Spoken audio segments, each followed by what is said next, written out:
Lying in the sterile white of the hospital recovery room, I watched the screen of my phone as Clara's name flashed, only to be dismissed for the 10th consecutive time.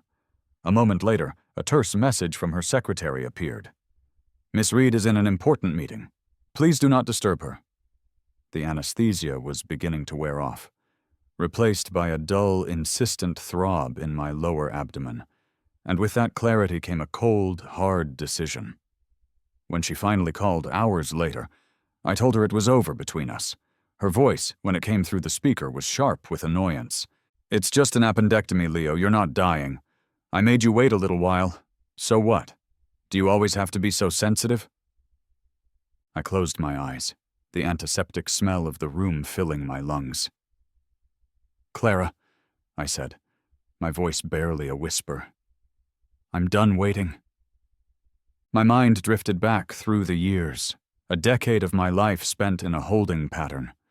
From the sun-drenched summer when I was 18 to the biting cold of this winter at 28, my life had been a series of pauses for her.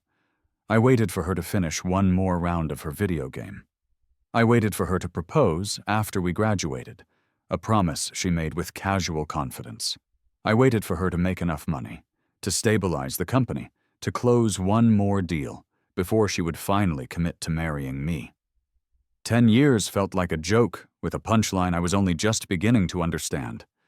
When I finally drifted back to full consciousness, the room was quiet except for the rhythmic beep of a monitor. On the bedside table sat a thermos, a thoughtful gift from Eleanor Vance.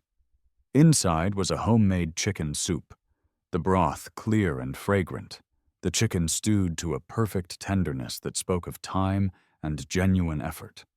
I didn't know Eleanor very well. She was a major client our firm was courting, a powerhouse of a woman who was known for her quiet intensity and a slightly cold, all-business demeanor. We had only met a handful of times. My appendicitis had struck with sudden, searing pain during a project meeting, and I had collapsed right there in the conference room. It was Eleanor who had calmly and efficiently gotten me to the hospital. "Thank you so much, Miss Vance," I managed to say, the warmth of the soup a comforting presence as it slid down my throat. Just then, my phone buzzed again. It was Clara. "How did the surgery go? I just wrapped things up," she said, her voice carrying its usual unruffled calm. "I'm on my way over to be with you now." I stared at the acoustic tiles of the ceiling and replied softly, "Don't bother." "Okay, stop sulking," she sighed, her tone now laced with a familiar exasperation. "I know you're mad, but you understand how important that client was, right? I couldn't just walk away from a multi-million-dollar deal to sit around in a hospital waiting room, could I? An appendectomy isn't even a major operation." As the last of the anesthesia faded completely, the incision began to throb with a sharp, insistent pain. I clenched my fists against the thin hospital blanket and took a deep, steadying breath. "Clara, let's break up." The other end of the line was silent for several long seconds before she let out a scoff. "You want to break up again? All because I didn't come to your surgery? Is it really that serious?" A fresh wave of pain shot from my wound, and I closed my eyes, a profound exhaustion settling over me. "It is," I said. "Leo, was I out cheating on you? Was I gambling away our savings or blowing money on frivolous things? I was with a client, working to make money so that we could have a better future together. It was a minor surgery. It's not like you were on your deathbed. Do you have to be so fragile and sensitive all the time?" Her annoyance quickly escalated into accusation, her voice rising in pitch. "I haven't even had a chance to eat since I finished my meeting. I was just focused on calling you back as soon as I could. You're not a child anymore, Leo. Can't you try to be a little more understanding? A little more mature?" Mature. That word, from her, was like a needle to the heart. I had been mature for 10 long years. From 18 to 28, I had learned to be the perfect, understanding partner. I learned to leave a light on for her when she worked late, to have a hangover remedy ready for the mornings after she entertained clients, and to pretend to be magnanimous when she laughed and joked with other men for the sake of business. I learned to swallow every grievance, every feeling of neglect, and simply say, "I'm fine." But what had all that maturity gotten me? It got me her trivializing my pain. It got me her believing that any emotion I expressed was just me throwing a childish tantrum. "Clara, I'm not throwing a tantrum," I said, my voice flat. "I'm serious." "Leo, don't try to guilt me into comforting you," she shot back, her irritation palpable. "It's not going to work this time." A bitter, humorless laugh escaped my lips. "I'm not trying to guilt you, I really don't want you anymore." I ended the call. Sunlight streamed through the window, fracturing on the sterile surfaces into tiny, brilliant specks of light.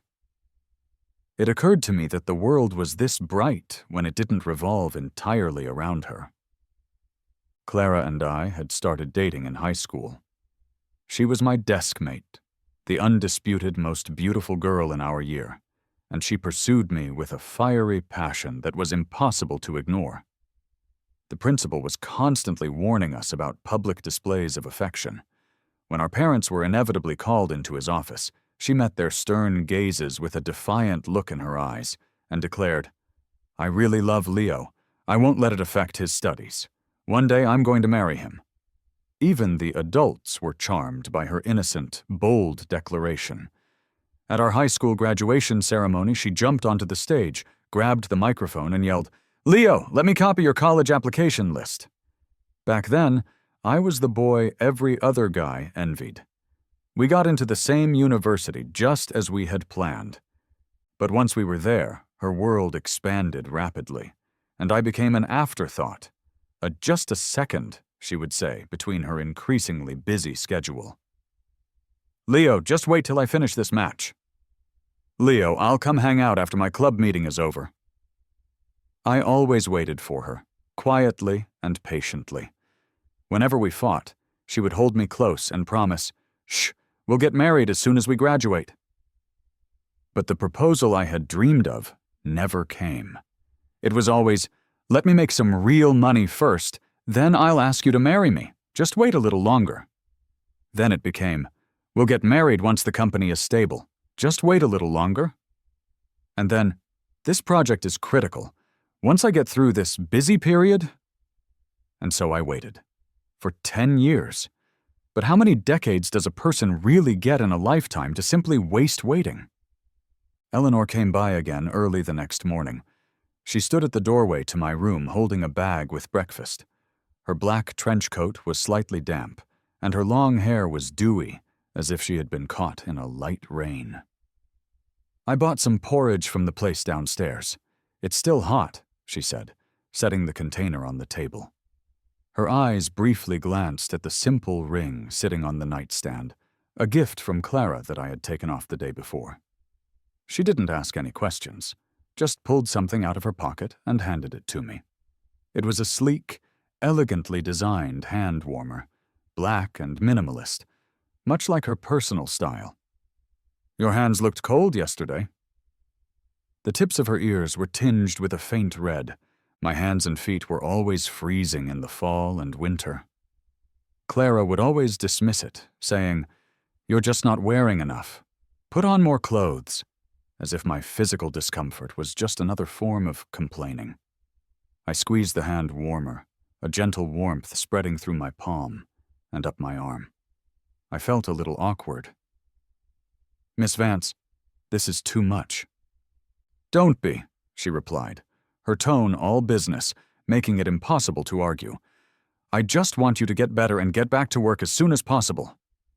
I quickly promised her, "Don't worry, the project timeline won't be delayed." "Good," she nodded, tying up the small trash bag by my bed. "Then get some rest." Not long after Eleanor left, my best friend Sam arrived. He saw the breakfast on the table and teased me with a grin. "Well, look at that. Clara's being pretty thoughtful for once. You can tell this porridge took some serious effort." My eyelids fluttered shut for a moment, and my voice was tight when I spoke. Sam, Clara and I broke up. I told him everything that had happened yesterday. He completely lost his temper. Is she even human? You're having surgery, and she doesn't even show up? Why didn't you tell me? If I'd known she wasn't coming, I would have flown back immediately to be with you. My best friend had been out of town on a business trip. The surgery was an emergency, and with Clara rejecting all my calls, I hadn't wanted to worry him. I hadn't realized how poorly I tolerate anesthesia, and it was Eleanor who had run around, confirming the details of the general anesthesia with the doctors over and over before signing the consent forms for me. While Sam was still cursing Clara's name, a nurse came in to change my dressing. She smiled kindly and mentioned, "Your girlfriend really treasures you. She stayed here all night after your surgery yesterday, constantly asking us questions because she was so worried." I froze for a second, processing her words. So Eleanor hadn't just shown up this morning with breakfast. One was the girlfriend I had been with for 10 years. The other was a near stranger I had only met a handful of times. An indescribable, sour feeling settled deep in my chest. The surgery went well, and I was discharged on the 3rd day. As I was leaving, Clara finally appeared. She was dressed in a sharp designer suit, holding a huge, ostentatious bouquet of red roses that made passers-by in the hospital lobby turn and stare. "Leo, come home with me," she said, blocking my path, her voice uncharacteristically soft. "I know I was wrong. I shouldn't have been absent during your surgery. You can hit me, yell at me, whatever you want." She pulled a small velvet box from her pocket. "Look, I bought you that watch you liked." I looked at her, and suddenly the whole situation struck me as deeply, profoundly funny. For the past 7 years, every time she made me truly angry, it followed the same predictable pattern. First, she would act high and mighty, completely dismissive of my feelings. Then, when my heart had finally turned cold and distant, she would lower herself to placate me with gifts and soft words, and I would always soften. But this time I was just tired. "Clara, we already broke up," I said, trying to walk around her. She grabbed my wrist, her grip surprisingly strong. "All right, I know I was wrong. You've had your chance to be mad. The company just signed a huge contract. Come on, let's go celebrate. We'll go to that sushi place you love." Sam, who was standing beside me, couldn't help but roll his eyes at her. "Clara, do you have any idea that Leo just had surgery? He can't eat raw or cold food, you get that?" She froze for a second. Then a frown creased her brow. "Oh, right. I didn't think of that. We can go somewhere else." "You forgot? You didn't think?" Sam let out a cold, sharp laugh. "You can remember that Mr. Wilson and Mr. Lee don't eat onions or garlic, and you can remember which year of Lafitte Chairman Chen prefers, but you can't remember that your boyfriend of 10 years has a sensitive stomach. Clara, you just don't have him on your mind at all." He was right. It wasn't that she was incapable of being thoughtful. She just couldn't be bothered to be thoughtful with me. "Clara, I told you we broke up," I said, trying to wrench my arm free. She looked at me, her patience wearing thin. "You just have to make a scene, don't you? I've already apologized. What more do you want?" I yanked my hand hard, but she held on tight. The sudden movement pulled at my fresh incision, sending a sharp, debilitating pain through my abdomen. "Clara, let go of me, goddammit!" Furious, Sam pulled her away and stood in front of me protectively. "Have you no shame? Where were you when he was in surgery? Where were you when he was in agony? And now you show up with a bunch of stupid flowers putting on a show. Don't you know he has stitches and you can't be pulling on him like that? You don't give a damn if he lives or dies. You're nothing but a completely selfish monster." "You shut your mouth," Clara, thoroughly enraged by Sam's barrage of insults, snapped back. "Who do you think you are, telling me what to do? It's you. You're the one always putting these ideas in his head, stirring up trouble. Every time Leo gets mad at me and wants to break up, it's you behind it. I think you're the one with bad intentions. You just can't stand to see us happy. Me? I have bad intentions? Sam was shaking with rage. Clara, if I really had bad intentions, I would have convinced him to break up with trash like you ages ago. Would I have waited until today? Search your conscience. Do you deserve 10 years of Leo's life? Sam, I said, grabbing my friend's arm. My eyes started to burn, and I couldn't stop them. In that moment, I suddenly felt so exhausted. I stared at Clara's face, which was twisted with anger. With all the strength I could muster, I slapped her hard across the face. Clara, you're sick! And who the hell are you to yell at my friend? Get lost! She froze, staring at me in utter disbelief. After a few seconds of stunned silence, she scoffed. Fine, Leo, don't you regret this? And don't you forget, I'm the one who pulled strings to get you your job. The apartment you live in is mine. Where are you going to go when you leave me? I listened to her words, and a dull ache spread through my heart. I remembered when she had pointed to that small apartment and said, Leo, this is our first place. Someday we'll upgrade to a huge condo, a big house. When I was miserable at my old job, she told me to quit and got me a position at her friend's company. Go there, she had said. No one will dare mess with you. All of that supposed love and protection, I now realized, was just charity in her eyes. So to her, I had always been some kind of parasite, unable to survive without clinging to her. I forced a smile. I won't regret it. Leo, let's go. Every second we spend with this person is disgusting, Sam said, helping me into his car.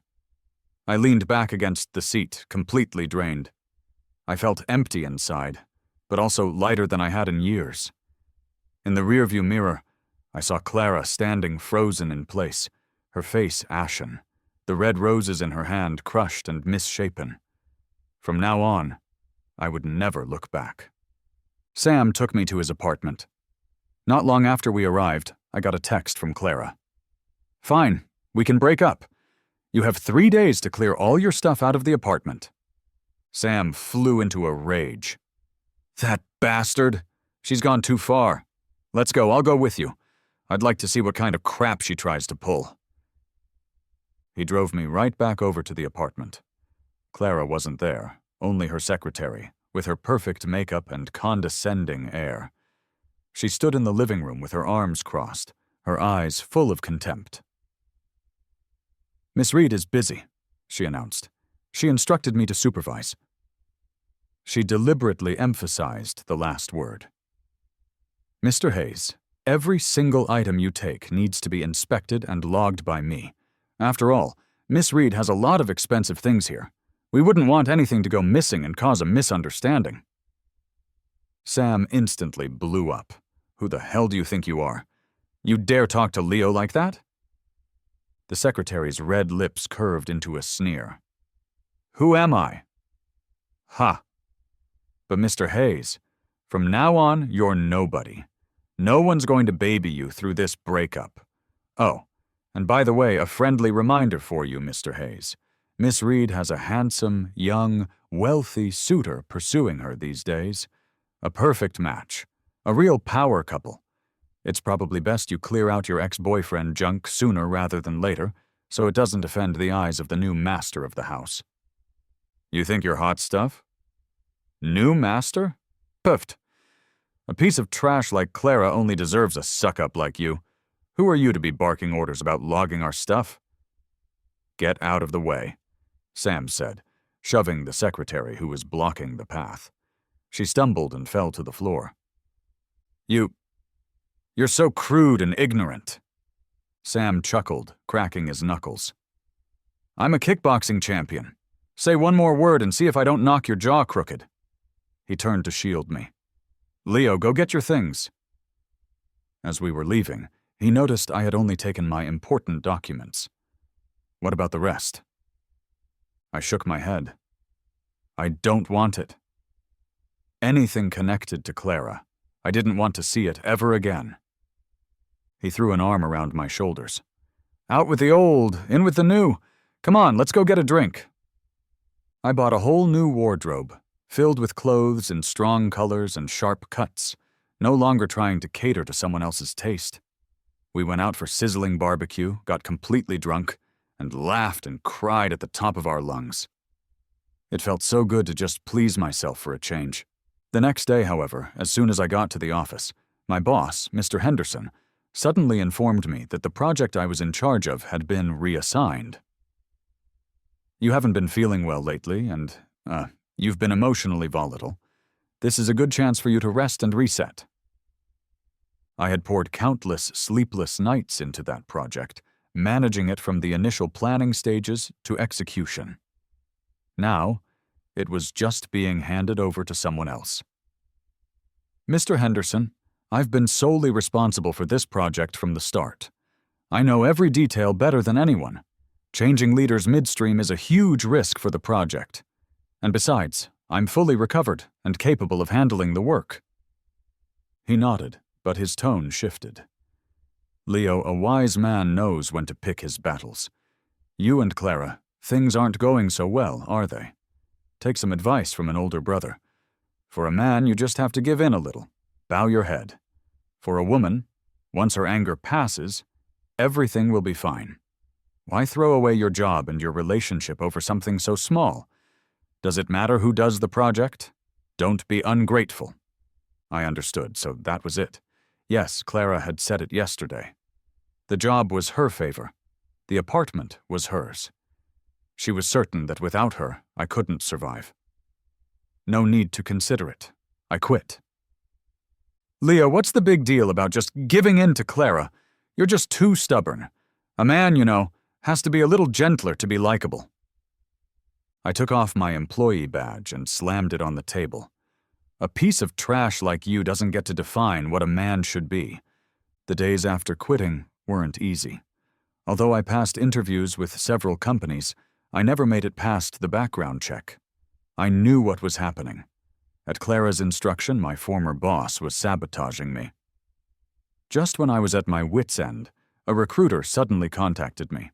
Mr. Hayes, hello? Vance Corp is urgently hiring a project manager.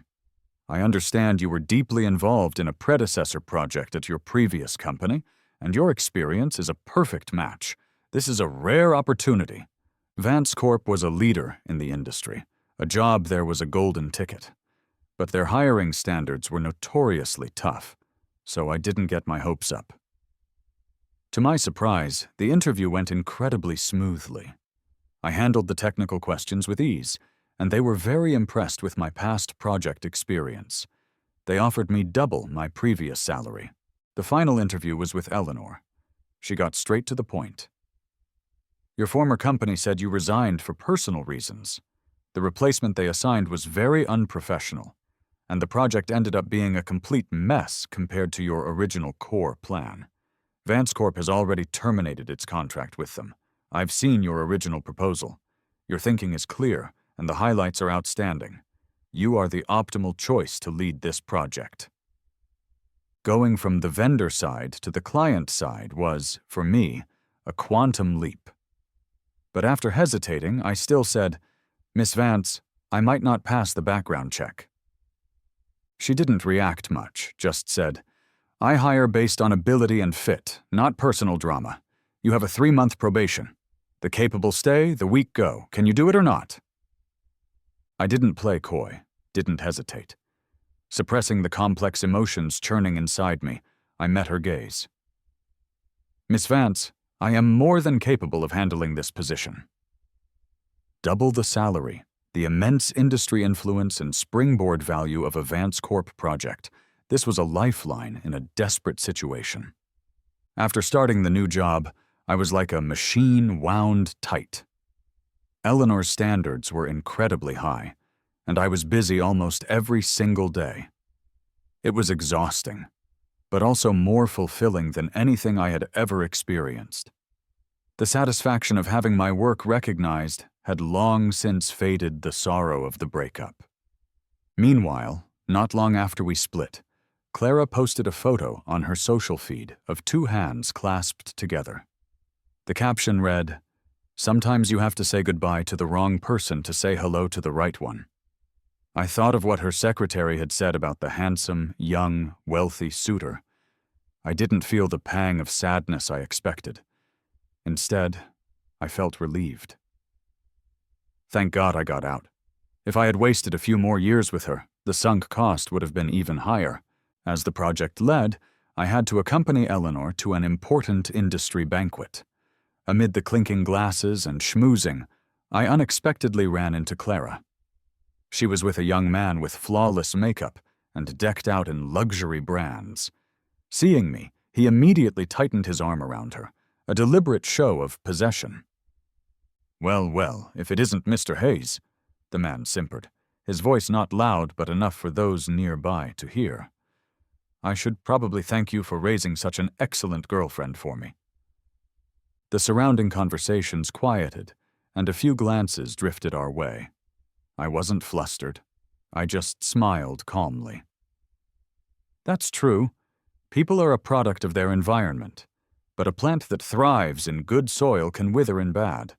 As for what kind of fruit she bears with you, well, that's on you. For a moment he looked flustered. Clara stepped forward, her expression cold. "Leo, don't be so stubborn. What's the point? I heard you were having trouble finding a job. I can make some introductions for you." I cut her off coldly. "I don't need your help, Miss Reed.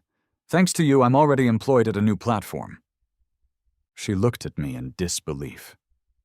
"What company would hire you? It's not some tiny startup, is it?"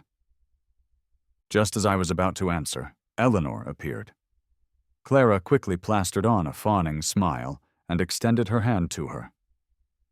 "Miss Vance, hello. It's an honor to finally meet you. I heard your company is taking bids for its Phase 2 project. My firm recently handled the smart transportation renovation for the South Side, so we have extensive experience. I hope you'll consider us." Eleanor didn't take her hand. She just gestured towards me. "All bidding matters are handled exclusively by our project manager, Leo Hayes. His decision is my decision." Clara stood there, stunned. I gave her a polite smile. "I'm sorry, Miss Reed, but your company's current size, qualifications, and past project portfolio are far from meeting our entry requirements. For now, you are not eligible to bid." Realization dawned on her, and her voice grew agitated. "Leo, how did you end up at Vance Corp?" The man beside her glanced at me, his tone dripping with sarcasm. "Who knows how he got there? Some men really know how to climb the social ladder." I chuckled, my voice calm. "Better than being a bottom feeder who only eats trash." "You!" His face twisted in anger. "I've seen plenty of men like you. You come from nothing, and you'll do whatever it takes to get ahead. Miss Vance, you should really watch out. Don't let certain people—" "Shut up!" Eleanor cut him off sharply, her eyes ice cold. "An excellent, independent, professional man stands on his own merits. Only small-minded people project their own filthy thoughts onto others. You two please be mindful of the setting and your own status. People with ugly intentions are not welcome here." Their faces were livid, but they didn't dare argue back. I thought the little episode was over. But during a break, Clara cornered me on the terrace. She reeked of alcohol and confronted me harshly. "Leo, you better tell me the truth. Were you sleeping with Eleanor this whole time? No wonder you were so determined to break up. You'd already found your next meal ticket." A sharp pain shot through my wrist as she grabbed it, her foul words washing over me. Disgusted, I swung my hand and slapped her across the face. "Clara, you're shameless. You think everyone is as disgusting as you are. Eleanor and I have a completely professional relationship. You, on the other hand, had a pretty boy in your arms the second we broke up. And my project getting stolen, my being forced to quit. That was all you're doing, wasn't it? I don't owe you anything now, and you can't use anything to control me ever again. Leo Hayes can live a much better life on my own merits." Merits? Ha! She let out a piercing, cold laugh. Why would she help you like this? Why would she give you such a high position?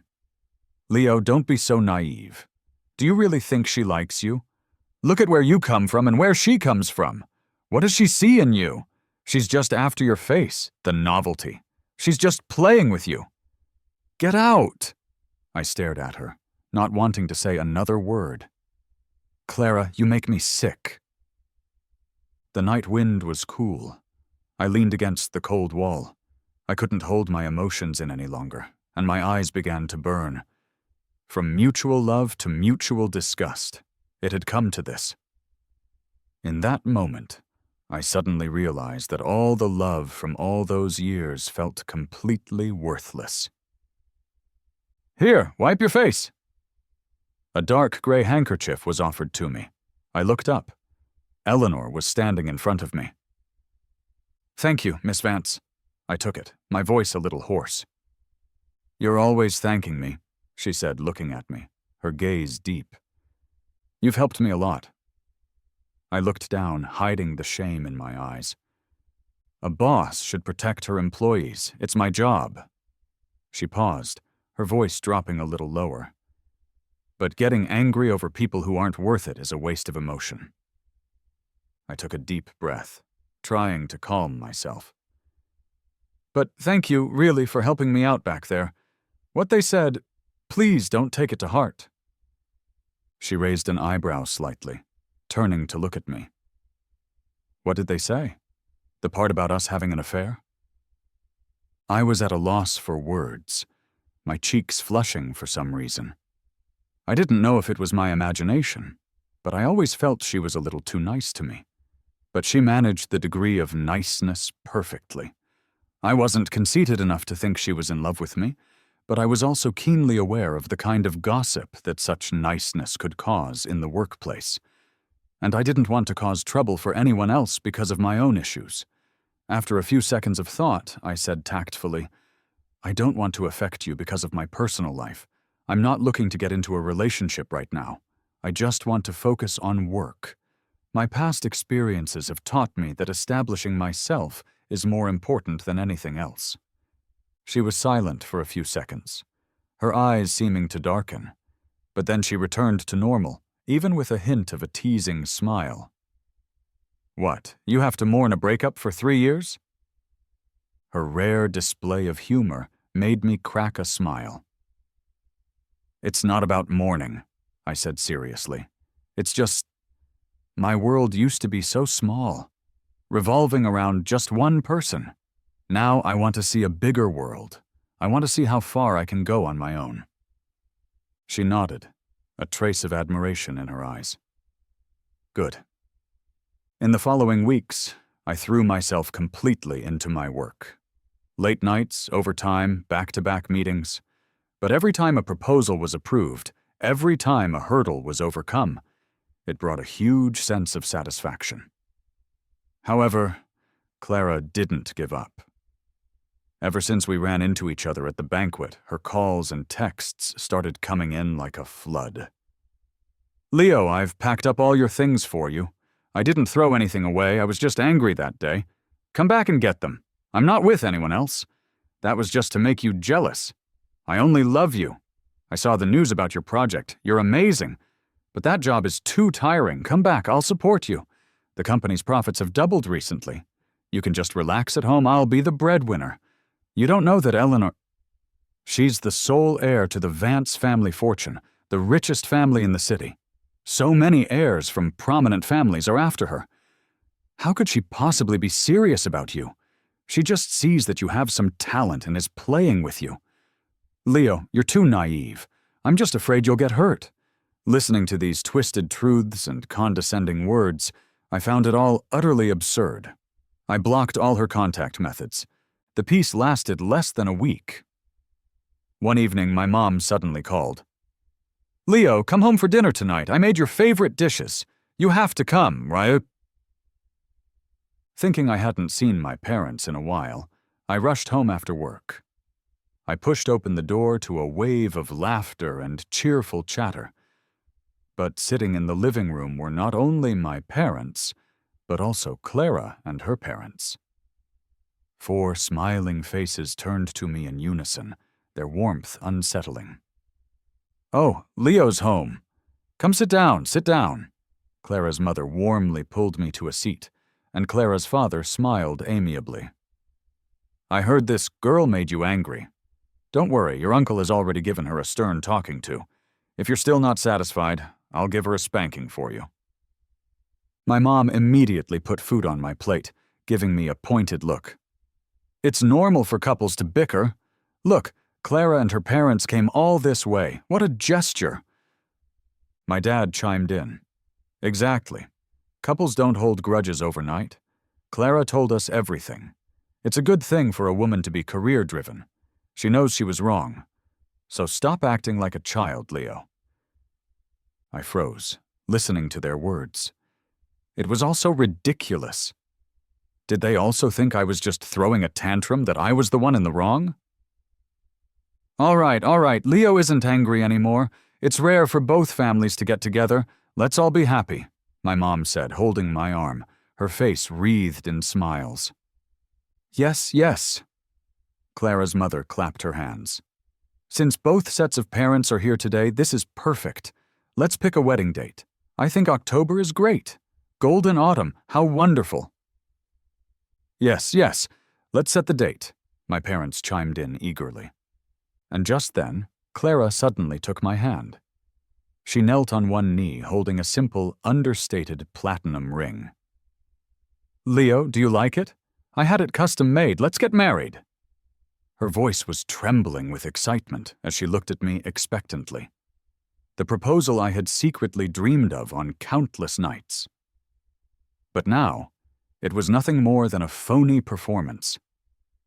I watched this carefully orchestrated emotional blackmail, a mix of feelings churning inside me. "Look, Leo is so moved he's speechless." Snapping back to reality, I coldly pulled my hand away and said calmly, "Clara and I have already broken up." Everyone was stunned. Clara quickly grabbed my hand again, pleading, "Leo, I was wrong. Please give me one more chance.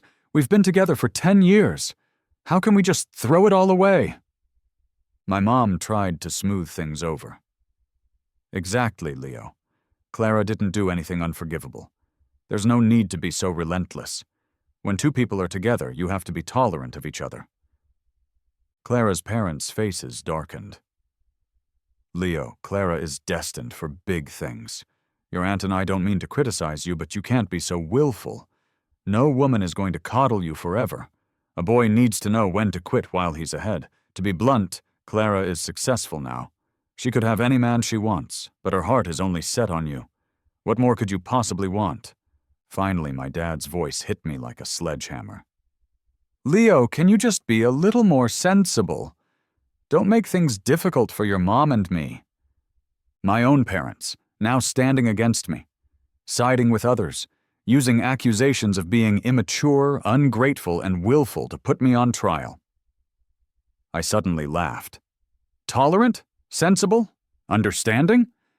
Then why don't you ask me if I was scared when I was lying on that operating table when the anesthesia wasn't working? Why don't you ask if it hurt? Why don't you ask me how hopeless I felt when she rejected my call 10 times? But those are all just little things, right? All she has to do is lower herself to placate me a bit, and it's all fine. In your eyes, as long as this woman hasn't cheated, as long as she's willing to offer a shred of so-called sincerity, I should be grateful, right? My feelings, my pain, my dignity. In your eyes, they're all worthless, aren't they?" I let out a cold laugh and looked at Clara. "Clara, do you really think you're wrong? Not at all. You're just putting me through another obedience test. You were sure I couldn't leave you, so you thought you'd just symbolically appease me and I'd come crawling back. You just didn't expect that I could get a better job without you, that my life would become more exciting. You saw someone better than you appear in my life and you started to panic. You can't stand losing a possession you've tamed for 10 years. You can't tolerate the fact that I, Leo Hayes, no longer revolve around you. That's all it is." I straightened my back, ignoring all the stares behind me. Without a single look back, I burst out of that suffocating house. Fine. Let it be this way. I was no longer someone's sensible boyfriend, nor was I someone's sensible son. My chest felt like a huge chunk had been gouged out, filled with cold wind. Perhaps in this world, all deep love is just temporary. When I was little, my parents used to lift me high, calling me the apple of their eye, saying no one can ever wrong our precious boy. When we were young, Clara once stayed up all night to take care of me when I had a fever, clumsily burning the porridge and sweating with anxiety. Perhaps forever is just a grand illusion from a time of youthful ignorance. After that, Clara and I had no more contact. I occasionally heard that her company had hitched a ride on the Croft family's success and was growing rapidly. And that young master, Julian Croft, was the boyfriend she had so publicly announced. I was indifferent to it all, pouring all my energy into work. A new woman joined the marketing department at my company. She was 24, bright and beautiful. The girl was straightforward and cute, making no secret of her crush on me. She asked me out several times, but I didn't say yes. Still, my heart couldn't help but flutter a little. When Sam found out, he slapped his thigh in excitement. "A beautiful, sweet young woman. Leo, you've got it made. You snooze, you lose. Go for it." I was tempted. He was right. Not all women in the world were as selfish and despicable as Clara. Besides, now I had confidence, a career, and the ability to control my own life. Maybe it was time to take a step forward. I tried going out with her a few times. The girl was beautiful and cool, and at least on a superficial level it was quite pleasant. However, a few days later, she was suddenly given an urgent transfer to a branch office 1,000 miles away. She was busy there, and I was even busier here. And just like that, the budding romance fizzled out. One night I was working late. Just as I stepped out of the elevator in the deserted lobby, a familiar voice called out to me. "Leo?" It was Clara. She looked dejected, her eyes red and swollen. Seeing me, she straightened up, her gaze complicated. "Leo, I'm getting married." I didn't stop walking. I headed straight for the exit. "Miss Reed, did you come all this way in the middle of the night just to give me an invitation?" "Sorry, but I'm not in the habit of giving wedding gifts to my exes." She rushed forward and blocked my path, her voice urgent. "Leo, if you just say you don't want me to, I won't marry him. I'll cancel the wedding right now." I looked at her, amused. "Clara, whether you get married or who you marry has nothing to do with me. Please move." "Leo, how can you be so heartless? We had 10 years together. What did all that mean to you?" 10 years? I scoffed. It means I was blind. Just then, the sound of steady footsteps approached from behind. "It's late. I'll take you home, Leo." Eleanor walked up beside me. Her eyes swept over Clara, her gaze freezing cold. Seeing Eleanor, Clara's anger instantly ignited. "Eleanor Vance, Leo is my man. He was with me from 18 to 28. 10 years. All his youth, all his firsts, all his memories are about me. You think he really likes you? Impossible. The man who slept in my bed for 10 years and you're treating him like some kind of treasure?"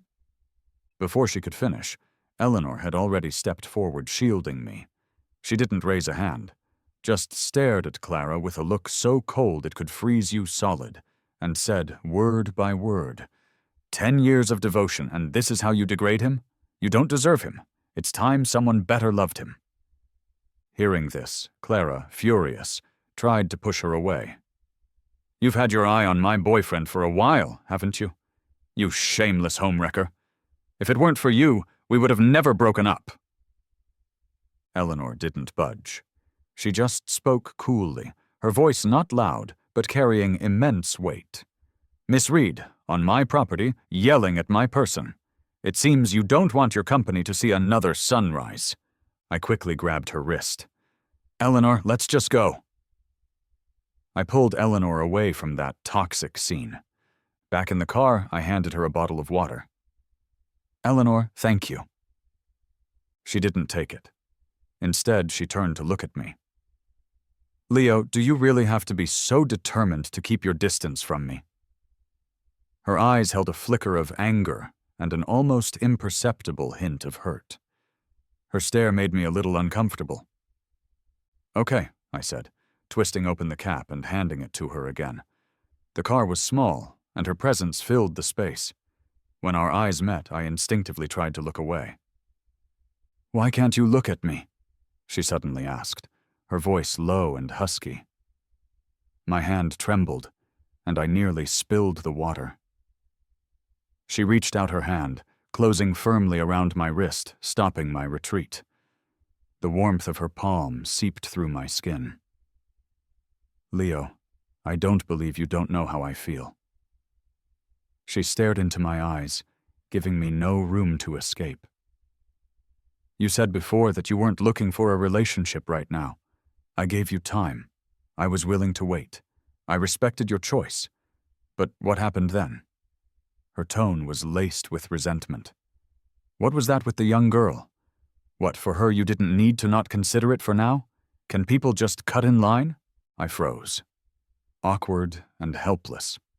During my time at the company, Eleanor's kindness had long since surpassed that of a boss to a subordinate. When a project hit a bottleneck, she would quietly provide key insights. When I worked late, she would happen to be on her way and give me a ride home. She even remembered the little habits I'd mentioned offhand. Bit by bit, it was like a gentle rain. As dense as I can be, I understood her feelings. But the gap between us, it was just too big. The Vance family was one of the wealthiest dynasties in the region. Eleanor's older sister was a powerful figure in politics, married to the son of an equally wealthy family. How could Eleanor's own marriage be a matter of personal choice? I dropped my gaze and said quietly, Eleanor, we're not right for each other. Not right? Her grip on my wrist tightened. Not right for me, but right for that little girl? What does she have that I don't? She pressed on, relentless. I had nowhere to run. She's younger than you. Eleanor froze, then laughed, exasperated. Yes, she's a few years younger than me. So what? She's immature, and a single transfer order was enough to end things before they even started, see? You can't rely on little girls like that. But me, even though I'm a few years older, I'm mature, stable, and I can give you the future and the support you want. Both in your career and in other areas. Wait, what? What was she saying? My face turned beet red. That's not what I meant. You're amazing in every way. You'd be a great partner. It's just that the gap between us is too big. She stared at me, then suddenly smiled. Leo, what did you just say? I said the gap between us is too big. No, the sentence before that. You'd be a great partner. Good. Then let's be together. Wait, what? That wasn't the point I was trying to make. It's the point I wanted to hear. Her eyes burned into mine. Leo, you're a coward. You talk a big game about living for yourself, but you're so obviously into me, and you don't even have the guts to admit it. What are you afraid of? That my family's status is too high? That people will gossip? Or that I won't be faithful? She looked at me, her expression full of deep, tender affection. Leo, I won't let you lose. She was right. I was a coward. Even though I had been shouting about independence and a new life, when faced with this profound affection, my first instinct was to retreat. But then I thought, I'm almost 30. If I don't even have the courage to chase a feeling like this, how much regret would I have for the rest of my life? What did I have to be afraid of?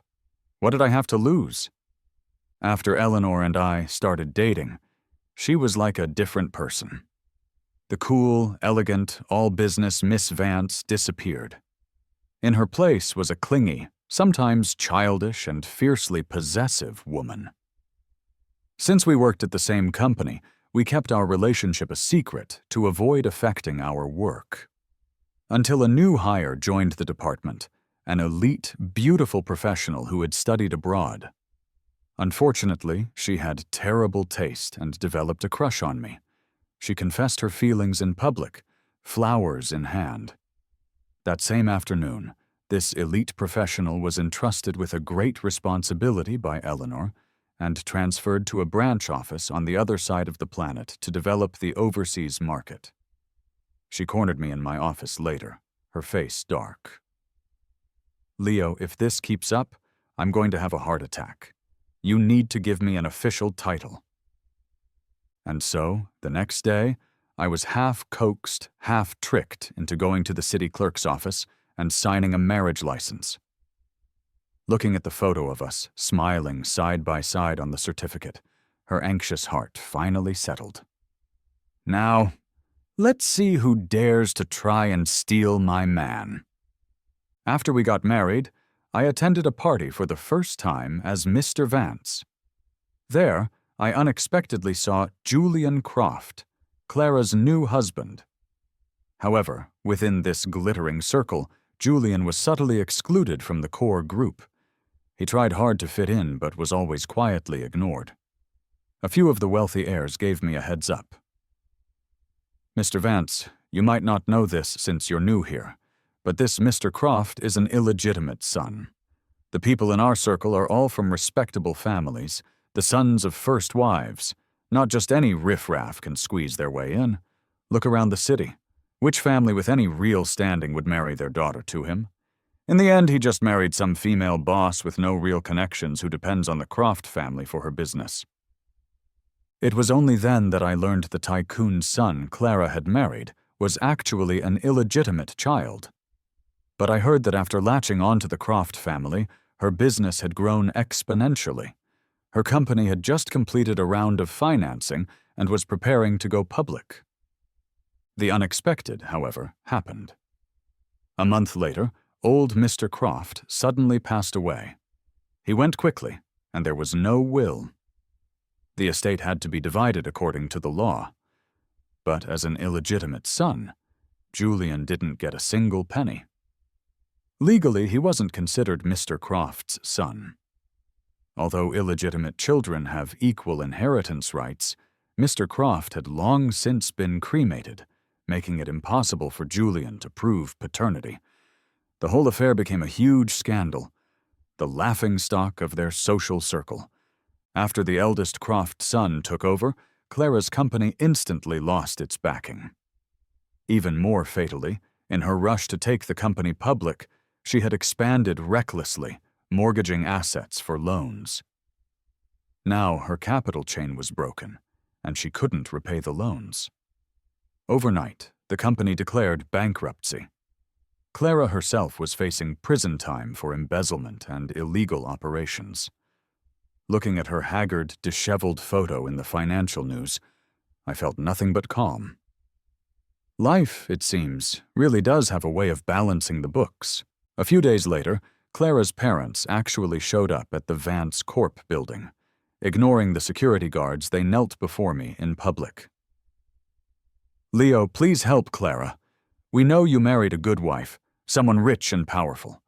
For the sake of your 10 years together, please lend her some money to get through this. Help her overcome this crisis. We're begging you. She can't go to jail." I looked at them quietly.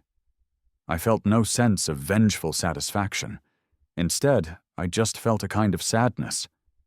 "Her problems have nothing to do with me. Please leave." Eleanor heard what was happening and came down from her office immediately. The first thing she did was stand in front of me, protectively.